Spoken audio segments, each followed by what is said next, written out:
outside, we are tracking the chance of seeing some storms. But let's start off with the big storm, which is actually currently in the tropics. We have a Category 1 Hurricane Isaias, quickly strengthened and intensified within the overnight hours. We're looking actually at that impacting southern Florida over the weekend. Now watch its track carefully. This is the 11 o'clock update. It has since just moved just to a smidge to the left of us as it gets closer towards the mid-Atlantic.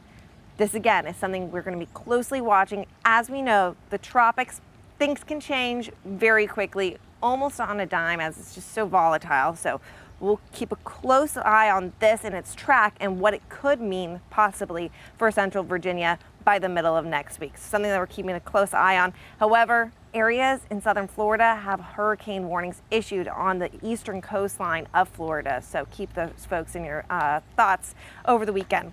Right now, it is just warm outside. It's feeling a touch humid outside. We're seeing 85 in the Richmond area. We also have 85 in Petersburg, but slightly cooler, 77 in Louisa, and a whole lot of cloud cover. But check out these dew point temperatures in the mid 70s. And it is very soupy when you step outside. At least we have the cloud cover, so it's not bright, hazy, hot. It's just cloudy with a bit of humidity. You're looking at your high temperatures today.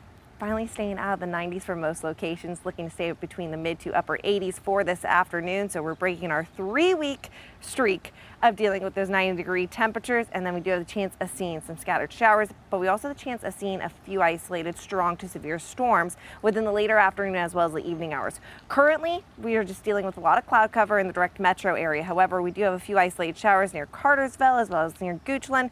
Just moving this our satellite radar over towards Petersburg and Disputana and Shady Grove, dealing with a few light showers also in the northern neck. Now, this is just the start of what we'll be experiencing for the later portion of the day today, but also the weekend. We are looking at unsettled patterns. So let me take you through it on your hour by hour. Best chance of seeing any storms is going to be closer towards the 5 to about 8 o'clock hour for this Friday.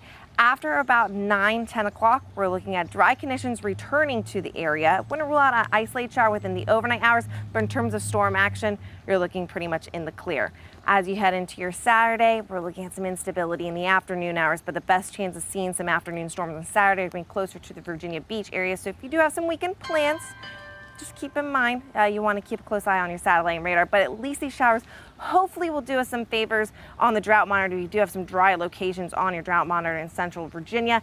We do need a good soaking rain. Unfortunately, with the scattered action, we're not seeing a good soaking rain for Central Virginia. But there you have it, your 7-day forecast today. We are out of the 90s, but we go right back into the 90s by tomorrow. We're looking at a hot, humid weekend.